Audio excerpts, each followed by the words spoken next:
ముఖ్యంగా భారతీయ రైల్వేలను ఎన్డీఏ సర్కార్ అధికారంలోకి వచ్చిన తర్వాతనే ఎక్కువ శాతం ప్రైవేటీకరణ వైపు మొగ్గుమొప్పి అతి వేగంగా భారత్ వెలిగిపోతుందన్న నినాదంతో అతి వేగంగా రైల్వేలను ఎక్కువ ప్రైవేటీకరించడానికి ప్రధాన పాత్ర పోషించింది ఎన్డీఏ గవర్నమెంటే.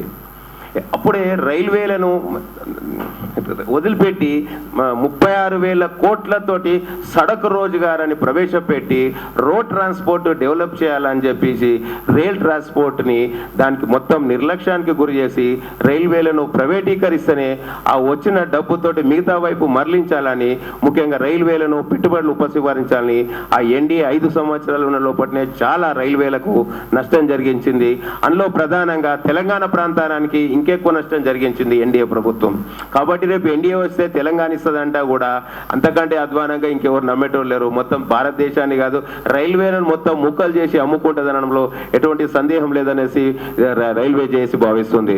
ఇప్పుడు మన మిత్రులు మీ పేరు ప్రకాష్ గారు మాట్లాడుతున్నారు. నమస్కారం అండి, అందరికీ పాదాభివందనం. ఈ అవకాశం ఇచ్చినందుకు. నేను పుట్టింది నిజామాబాద్ జిల్లా లింగంపేట. నేను పుట్టినప్పుడు రైల్వే స్టేషన్ కామారెడ్డికి సంబంధించినటువంటిది చెప్పేది. మాకు 5th క్లాస్ 6th క్లాస్లో అడిగినప్పుడు కూడా రైల్వే స్టేషన్ ఎక్కడుందో కూడా తెలియనటువంటి పరిస్థితి. తర్వాత మేము తెలుసుకున్నాం కామారెడ్డిలో ఉందని. కామారెడ్డి నుంచి నేను దాదాపు 40 సంవత్సరాల నుంచి చూస్తున్నాను. అది సింగిల్ ట్రాక్గానే ఉంటుంది నిజామాబాద్ నుంచి సికింద్రాబాద్ వరకు. అది ఎందుకు అవుతుందో ఇంత మూర్ఖంగా అయినటువంటి ప్రభుత్వం మాకు 60 సంవత్సరాలైంది, 70 సంవత్సరాలైంది, స్వాతంత్రం వచ్చని సంకలు ఎగరేసుకుంటూ కూర్చున్నారు. కానీ నిజంగా అది సింగిల్ ట్రాక్లో ఉండడం వల్ల 1 కిలోమీటర్ ఏమో డబుల్ ట్రాక్ ఉంటుంది. ఎందుకంటే ఒక ట్రైన్ వచ్చి మళ్ళీ పక్కకు నిలబడాలి కాబట్టి. ఇంకో 2 కిలోమీటర్స్ పోగానే ఒక విలేజ్ వస్తుంది. అట్లా 3 కిలోమీటర్స్ 4 కిలోమీటర్స్కి ఒక విలేజ్ వస్తూనే ఉంది. అది సింగిల్ ట్రాక్గానే ఉంటుంది. ప్రతిదానికి అక్కడ ట్రైన్ ఆపడం, ఇది చాలా దారుణమైనటువంటి విషయం. నిజంగా మనకు తెలంగాణ ఎప్పుడు వస్తుంది అనేది మేమైతే రాత్రింబావులు కలలు కంటున్నాము. మీ అందరికీ పాదాభివందనం చేస్తున్నాము. పేరున మీరు అందరూ కృషి చేస్తున్నారు. మిమ్మల్ని ఆదర్శంగా తీసుకొని మేము కూడా ముందుకెళ్దామని అనిపిస్తున్నాం. మా ప్రాణాలు పోయినా పర్వాలేదు, కానీ ఖచ్చితంగా మనము అందరము ప్రయత్నం చేయాలని ఆశిస్తున్నాం.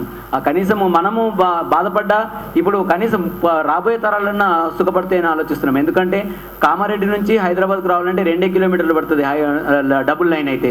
కానీ ఇప్పుడు మాత్రం 4 గంటలు పడుతుందో 5 గంటలు పడుతుందో తెలియనటువంటి పరిస్థితిలో ఉంది. కాబట్టి అది కొద్దిగా మీరు రైల్వేకి సంబంధించినటువంటి వాళ్ళకు అందరికీ విన్నతి చేస్తున్నాం. Thank you sir. మిత్రులారా, మనము కొన్ని సంఘటనలు చూస్తాము. ట్రైను ఏదైనా స్టేషన్లో ఆపాలంటే అక్కడ చుట్టుపక్కల గ్రామీణ ప్రాంత ప్రజలందరూ కూడా మా స్టేషన్లో బండ్లు ఆపాలనేసి అందరూ బలవంత పెట్టి 2-3 రోజులు కొంతకాలం ఉద్యమాలు చేస్తేనే ఆ ట్రైన్ అక్కడ ఆపుతున్నారు. అంటే పోరాటాల ద్వారానే ఏదైనా సాధ్యమవుతుందని. మన ప్రాంతంలో రైళ్ళు అవసరమే, పట్టాలు అవసరమే, స్టేషన్లు అవసరమే, కానీ అక్కడ కదిలించే నాయకత్వం కూడా అవసరం ఉండాల్సిన బాధ్యత ఉంది. ఎందుకంటే ఏదో నాయకులకు విన్నవిస్తే వాళ్ళు చేస్తారన్నది ఎప్పుడో మర్చిపోయినాం మనం. ఎందుకంటే తెలంగాణ ప్రాంత ప్రజాప్రతినిధులు ఏ పార్టీలు ఉన్నా కూడా వాళ్ళు ప్రజల సమస్యలు పట్టించుకోరనేది గత 60 సంవత్సరాల నుంచి మనకు అర్థమవుతూనే ఉంది. కాబట్టి వాళ్ళ మీద ఆశలు పెట్టుకోవడం కాకుండా ఇప్పటికైనా మనం సమస్య గుర్తించినప్పుడు అక్కడున్న ప్రజల్ని తరలించి, ఇగో మనకి ట్రైన్ కావాలా, ఏం చేద్దాం అందరం కలిసి ఆ గ్రామం నుంచి అంతా స్టేషన్కు పోయి అక్కడ కొంత అలజడి సృష్టించి అక్కడ వినతి పత్రాలు చేయడం, ఒక గ్రూప్గా పోవడం జరిగితే తప్ప ఇవన్నీ సాధ్యం కావనేసి మనకు ఆచరణ ద్వారా ఇంతకాలం అర్థమైంది. ఇకపోతే ఇప్పుడు మన ఇంకెవరైనా మాట్లాడే మిత్రులు ఉంటే మాట్లాడండి. అన్న సోమేశ్వర్ గారు, దేవేష్ కుమార్ మా